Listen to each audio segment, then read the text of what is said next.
It's coffee time with Peter Gomez, and let's talk about your political party.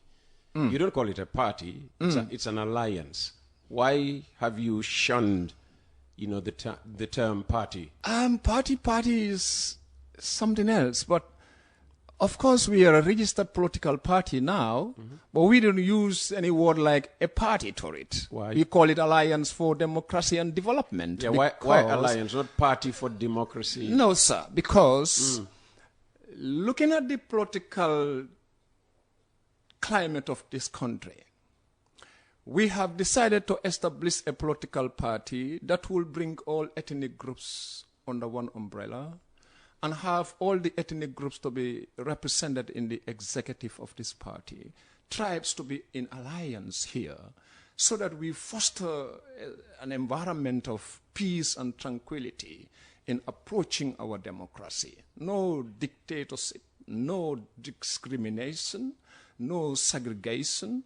And ADD have this idea of having two vice presidents, both of whom must be females, one of them must be Christian, and we decided to say a party leader, a flag bearer, for example, must lead the party for 2 terms and step aside and choose another leader. And every time a successor is to come in, the successor must not belong the same ethnic group with the person who is stepping aside. Oh. Yes, that's what we have. That's what we have. So the ADD has officially been registered as a political party in the Gambia?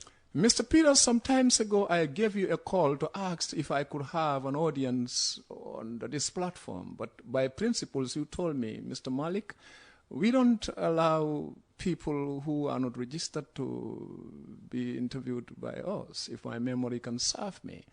I sit here today with you because now, in the capacity of a party leader and a secretary general, we have been officially declared by the Independent Electoral Commission. And of course, sincerely and with all honesty, we must say congratulations to their former chairman, Alayu Mamarnjai, Uncle Alayu Mamarnjai, during whose time we start the pursuance of this establishment until it is ended during the time of the new chairperson, Senior Counsel Joseph Colley. We found the Independent Electoral Commission to be, of course, very much law-abiding and non-discriminatory, but very strict in their scrutiny as to who will be qualified to be given the license to operate as a political party. Alliance for Democracy and Development, having undergone all the rigorosity, Mr. Peters, have, of course, submitted 16,000 votes. The requirement is 10,000. But we went the extra mile and submitted about 16,000 votes. And with a party constitution, manifesto is not part of the requirements. Party name is a requirement. A color is a requirement. Address and contacts of political bureaus is a requirement. Okay? And executive body for the party is a requirement. And all those have been fulfilled, Mr. Gomez. And so it has also, and it is a requirement to pay $1 million for a party to be registered before you are given a license after all the documentation process. But these have also taken us about 8 and 5 solid months, 8 years and 5 solid months. We started in 2018. To put together the $1 million? Not actually the $1 million. I mean the entire process, from documentation to the compilation of this money. You got as far as the $1 million. Have you raised the $1 million to? Yes, we raised the $1 million from various sources. And eventually, when we needed or got what we needed, we were given a bank account at which we have to pay this amount and be given a receipt after a transaction, which we submitted to the accounts department of the commission, who then confirmed that with the Zenith Bank, after which they gave us an official receipt from the very commission after double checking and follow up with the transaction we reported to them through a receipt from the Zenith Bank. And they set aside a date at our convenience. I found the commission to be very transparent, to be very law-abiding. I trust in their work. I have nothing to complain against them. And so they set aside a date of 2 weeks and said, but then if that is not convenient for ADD, not Malik, you can tell us how soon or what extension you would need while you are putting yourself in order for this declaration and certification. We anticipated for it, no extension. We anticipated for it. But then they've given us an advice because our documents have been there for about 5 years, 6 years to 8 years. Some people might change their allegiance with IEC or rather with ADD party, and some people might demise, and which some people might be relocating, traveled out of the country, and they might happen to have their names on the executive list. And they said, Malik, why don't you go around and check if your executive you have given us is still intact? Was it intact? It was not intact because there were some kind of discrepancy, because not many people have persistence to keep things pushing and moving to the end. Okay. Have you taken care of that problem? We have taken care of that problem and submitted a comprehensive executive structure, and we don't stop there also. We went around and restructure back the entire regional structure from Banjul right down to URR. We established the structure in fullest. What does that mean? That is if you understand criteria of party and political... I don't. I've never belonged to any party. Right. This is how parties are established. You must, in fact, if you want to take dominance in the political party scenario, you must establish yourself across the board, region by region. After you establish your national executive, it doesn't stop there. You have to also go around and have your support base across the country, region by region, and you must also establish your support base in every constituency of this country. And you must also, if you are wise enough and you want to take over from a current government, or you want to be a strong opponent in the political strata, you must also establish yourself, Mr. Peters, in every ward and cluster of this country. And the ADD has done that. And the ADD, as we are talking, according to our calendar, we have established already a national executive. We have established a regional executive, all in full. By the end of this September, early October, we are going to have a press conference, a grand press conference, and it's going to be a 3-day event. We will be training and introducing the concept of ADD. 3-day press conference. The press conference is going to be the last event that will be staged by the party.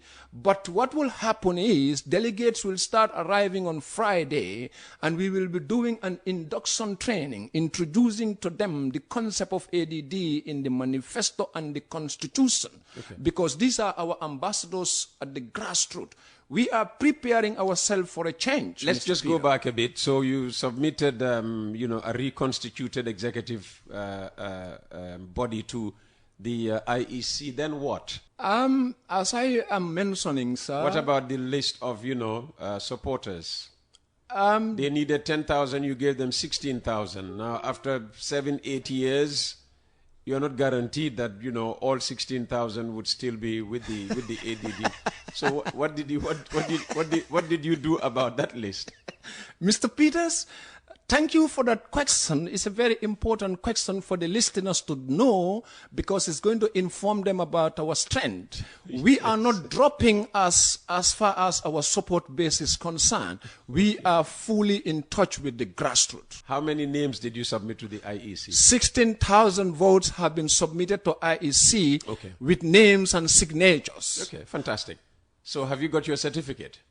Already with us. Okay, fantastic. So you are an officially registered party to contest in elections in the Gambia. All right? How are you preparing for 2026? This is the layout, sir, that I am giving you, because You cannot separate the establishment of your regional and constituency structures from your preparation. Okay. Your preparation must be in depth. You must be in touch with the people at the grassroots. To do that, you need to fully establish yourself. And in the process of your establishment, Mr. Peter, you don't only stop at having a national executive. You need to move to the grassroots level and establish your structures from regional level to constituency level to ward level. At every level where election takes place, you must have your structure, because ADD is going to present candidates, not only a presidential candidate, but National Assembly members and even chairmen and ward councillors. As far as we are planning and looking forward to 2026 election, our preparation cannot be separated from our formation. And our formation is in depth and solid. Give us time when we are calling for this press conference. I relay to you. Then the Gambia will see what ADD have been doing 8 and 6 months ago in their relation with the grassroots. Okay. Yes, sir. What's the ideology of the ADD? That's the Alliance for Democracy and Development. Purposely, we want to change the government that ADD shall lead. For this is the intention of every political party. Should we establish a political party, we must introduce or present a presidential candidate. And to lead this country as president by anybody who would become a potential flag bearer, because it's going to be about application for anybody who is interested to lead ADD, having been a member. And so that includes myself. So you haven't decided on the presidential candidate yet? The flag bearer? The flag bearer, the standard bearer, whatever you want to call it for ADD. That can only happen when election year is here. ADD would decide by asking for opinions and interested people who want to submit an application to contest for the position of a flag bearer. Remember, the qualification is only 3 credits. I heard you saying that to someone else who talked about, but Pate is not that educated, he started this, he didn't complete it. He said, but it's only 3 credits to be... that was me. No, maybe you were listening to a different broadcast. That was not me. Not far. I don't want to mention names and I don't want to say what. But the 3 credit is only the qualification for presidential candidates, English, maths, and any other subject. You follow. And you have English, maths, and any other subject. That's the list. As far as I am concerned, that's the list, sir. But then, we will present a presidential candidate, we will present National Assembly members, we will present chairmen, we will present ward councillors and all election positions. ADD I thought you were out for it. I thought you were, you presented ADD as very gender, sensitive and gender balanced. But you're only saying chairmen. Women, if they want to. Of course, that's why we have... Oh, it depends on them wanting. Yeah, because that's why we are encouraging... In fact, our executive structure is to be established 50-50. Yeah, that's what I'm saying. So chairmen or chairwomen. Chairmen or chairwomen. Yeah. Thank you for that correction, sir. And in fact, that's why we are saying we need 2 vice presidents. Vice President 1 and Vice President 2. And one of them must be a Christian. Both must be a female. And the party leader with the 2 vice presidents, none of them should belong to the same ethnic group. And ADD have a term limit. So the president will be male, but the 2 vice presidents will be female. Should a female candidate choose to present him or herself to become a flag bearer, why not? Okay. So, in your setup, we could end up with a female president and 2 female vice presidents. Why wouldn't it be, if we are promoting gender participation, equal gender participation, when applications are open, it's open for everybody.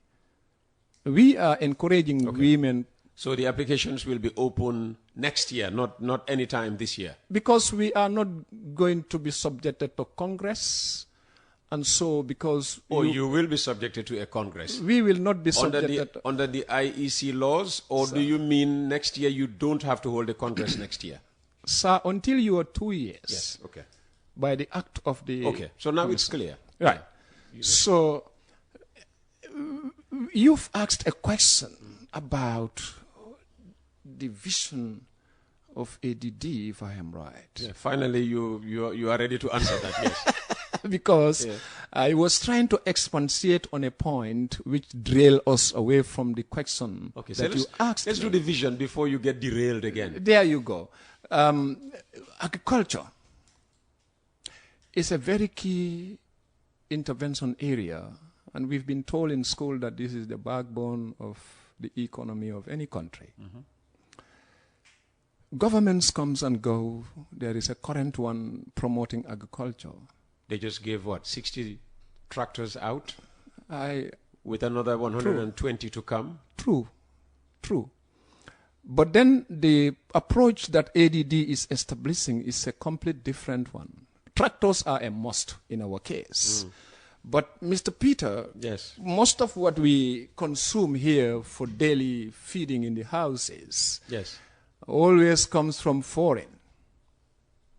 Either the government is going to intervene and promote large-scale Irish potato farming. Specifically Irish potato? Specifically on the vegetable gardening, because agriculture have different units, Mr. Peter. And we will promote vegetable gardening in general to the highest level.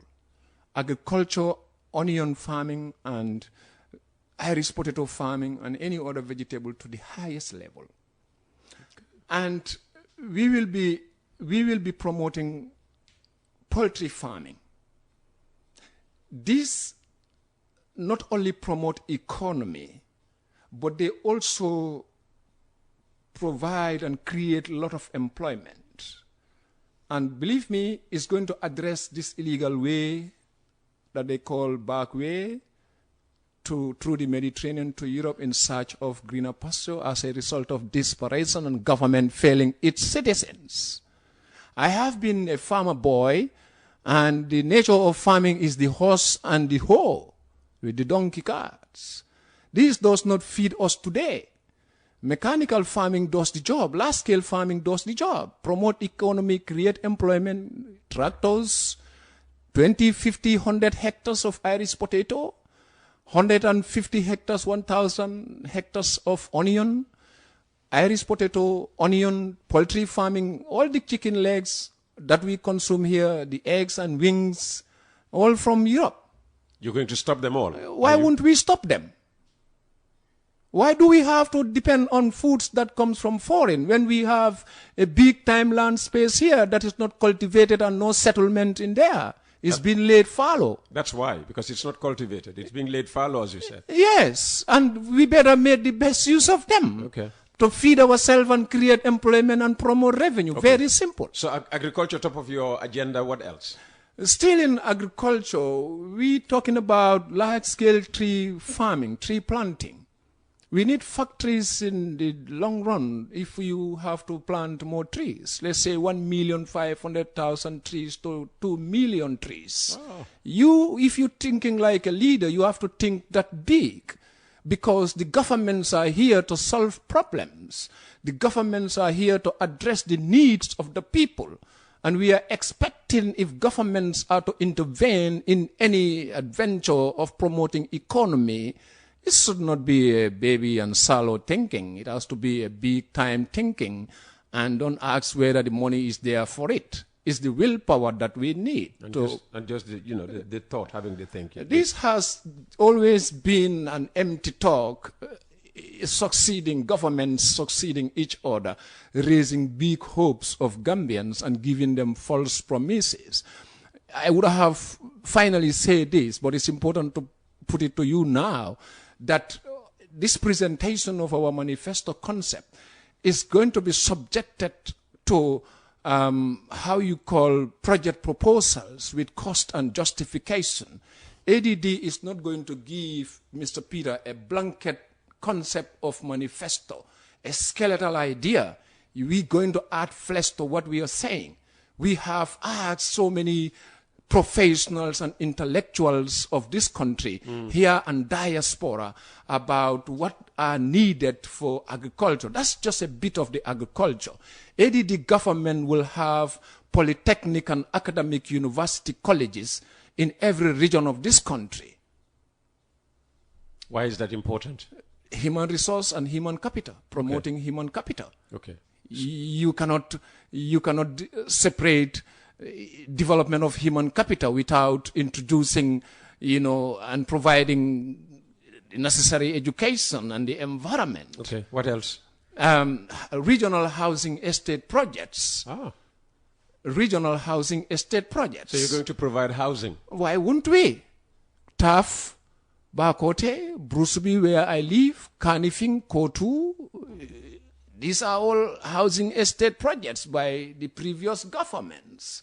Social security. These are housing projects by private individuals. Private private businesses. Yes, Mr. Peter, but enabled by governments. Okay, so you will also enable the environment. Okay, so you will allow Gambian entrepreneurs to establish, estate projects all over the country. I like you telling me, Gambian entrepreneurs, why would we have to give our development projects to foreigners? Who's doing that?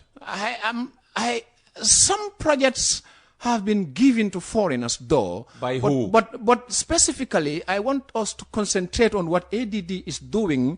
I'm not trying to dodge away from the question you are asking me to give you a proof, Mr. Peter, but knowing that Gambia now have a burning wound that is not healed, and when you point fingers to certain people and tell them the truth... What burning wound? I have listened to so many of your questioning styles and your interaction with people during your coffee time, and some of them sway away from their points of discussion. Like you're trying to do now. I am not doing that, sir. What's the burning wound? I'm trying... Okay. You see, because you are a professional and a seasoned journalist, you want to dig in every question that has been... or every statement. I just want you to clarify listeners are there. I'm trying to be very technical, Mr. Peters. Well, if you're too technical, nobody understands the whole point of the conversation. No, sir. What's the burning wound right now? And who is giving? Let me put it this way. Projects to non-Gambians. Let me put it this way now.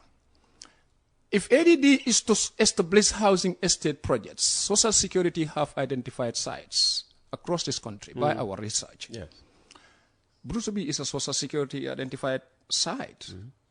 Go to LRR, go to North Bank, go to URR and CRR. It's all over. We have done an investigation about this. They even have Jabang.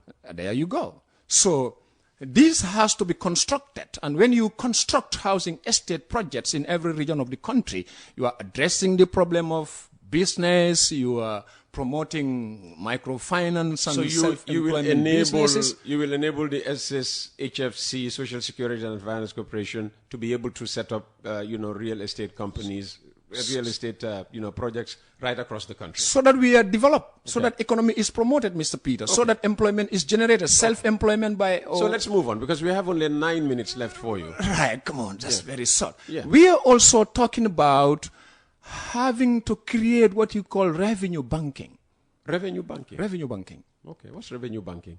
It's too inferior when manual receipting is still part of the transactions in receiving revenue. There have to be a central location called revenue bank where everybody who is supposed to pay a revenue, you have to go and pay your revenue to that institution. Okay. This is also going to support us. So you will centralize government revenue collection? Yes. Okay. This will address and minimize the level of corruption at a great detail.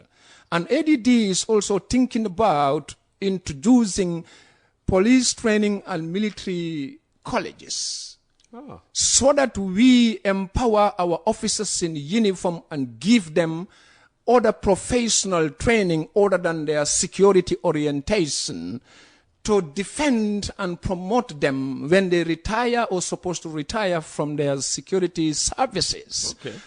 Globally, world is changing, and I sympathize our men when I see them begging for leave, and when I used to see them appealing to say it's time for retirement, I need a contract for extension. When I see them in private security gears, when I see them in other small-scale businesses, people you train with arm and ammunition. You go to other countries, Senegal and Nigeria and Ghana, you have officers with bachelor's and master's and PhD. Well, you have that now. You have. We do. You have university graduates in the police absolutely. right across the security forces. Absolutely, but Okay. that's not sufficient. That's not sufficient. What else? We are also looking at incorporating this Majlis and Arabic students' education and their employment with the University of the Gambia and government employment schemes, Mr. Gomez. We are also thinking about having youth and women empowerment banking scheme. Oh. We are also thinking about... How will that work? Because time is very short, and this is a book that I'm giving you a summary, an executive summary. Okay. So to give you a detailed explanation of every unit is more than 10 minutes. Okay, then let's move on. You don't even have and so a full 6 minutes. We are left. talking about women and youth empowerment banking scheme. Yes, okay. This is going to address some of the needs and challenges that women and youth of this country are facing. Mm-hmm. These are not riddles, and these are not childish jokes.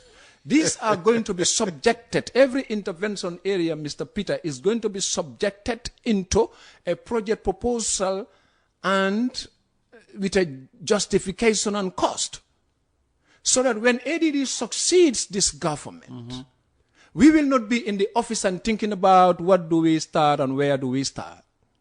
How much it's going to cost us. You'll hit the ground running. We want to know how much it's going to cost us every intervention area, sir, before we set ourselves in that office. Okay. Okay. All right. Where do you have your biggest support base? I would not want to say certainly we have our biggest support base at this particular spot or region. Some people think because I come from North Bank region and a place called Farafeni, they'll say, yeah, because that's where you come from, so expectantly that's where your biggest support is going to be. But that's a wrong assumption. We are creating our support base, solid support base in every region of this country, sir. Okay. Because we are here with the intent to win elections. Okay. So we are not just waiting and see until where we have our biggest support. No. We are creating our support base and to the highest level at every region of this country. And we want to dominate every political party in the next race to Banjul office called State House. Oh, okay, very good. And how do you rate your chances?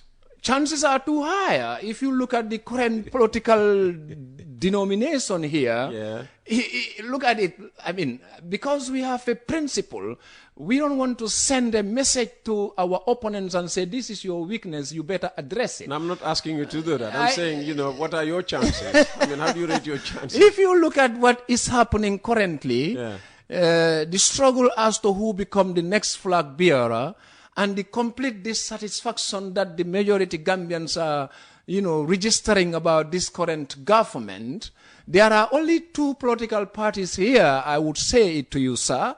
Those are the NPP and the UDP, who everybody is thinking that they would be likely succeeding each other. Either President Barrow continues or UDP succeeds from them by the assumption of some people.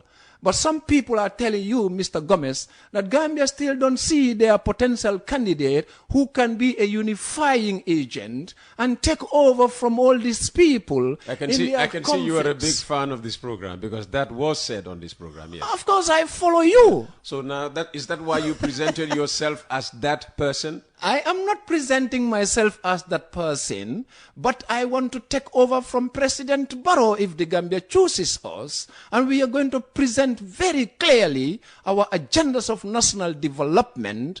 Rather, we go around and start fighting. More problems? We don't need problems. We need solutions. Who's fighting? Well, there is too much fight and too much And fight. Who's in this fight? Well, they know themselves. We are not going to wake anybody in their slumber of sleep. We want them to continue fighting, and so that we just come and sleep away carefully. You are laughing about this. We have prepared ourselves before we come here, because having listened to Mr. Gomez, knowing he's a seasoned journalist, and knowing how he can play the minds of others and leave their terror and follow where he wants them to go. My question still is, you want to replace Adama Barrow. Succeedingly. What are your chances? Very high. Of doing that? In the middle of their dissatisfaction and conflict. Out of 100, what would you say, 95? I have not conducted a research about this, because if I want to lead, how soon would you, do you plan to do that? If I want to lead, I don't have to talk by speculation. But I have traveled the length and breadth of this country. Ah, have you? I have reached every small hamlet and town of this Gambia. And I am in touch with the youth on the street, at the football fields, and women at the market and in the gardens. And I am talking to civil servants and securities. I am talking to traditional leaders, Sefos and the Alikalos. I am again talking to the Yaikompins of this country. I know the frustration of people. Gambia is on a searching spree of their new leader. Everybody is confused and frustrated as to who can save us and give us a salvation hand, so that our country is not sinking in the middle of this Atlantic Ocean. And ADD is here for that. Okay. The likelihood of taking over from President Barrow is very high, Mr. Peters. 95%. You giving us that rating? I'm asking you. Well, you're putting your words in my mouth. You want me to say that? Finally, you crossed paths with the first guest on the program. Oh, sorry about that. And how do you mean sorry about that? I mean, you interacted with the first guest as she was leaving. Suddenly. Yeah, and she challenged you to talk about what brought her to the studio this morning. You want me to say something? Will you tackle FGM as part of your political campaign? Because during my time I was sitting at the reception, Mr. Peter, I was fortunate to hear through the radio during your discussion. Yes. She said it to you, that politicians never want to touch this part. Yes. Because it's a very sensitive part. Is Malik different? I am liberal and very different, but I am very careful.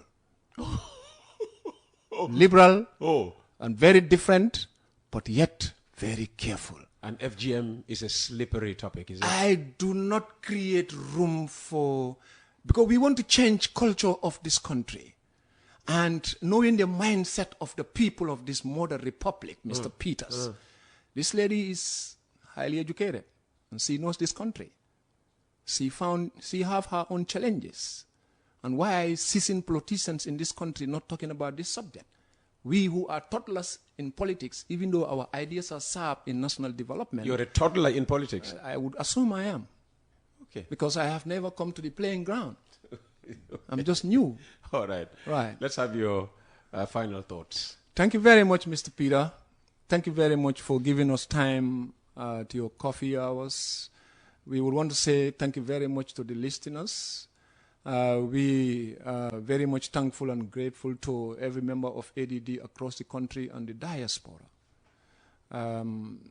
Congratulations for giving us this moment. We thank you very much. Thank you, Malik.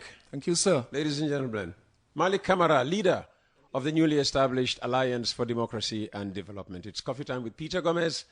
Jar Oil. The company have filling stations across the country, and our rates are relatively cheaper than anyone else across the country. Jar Oil is the biggest producer and distributor of cement in the country with the most competitive prices in the market.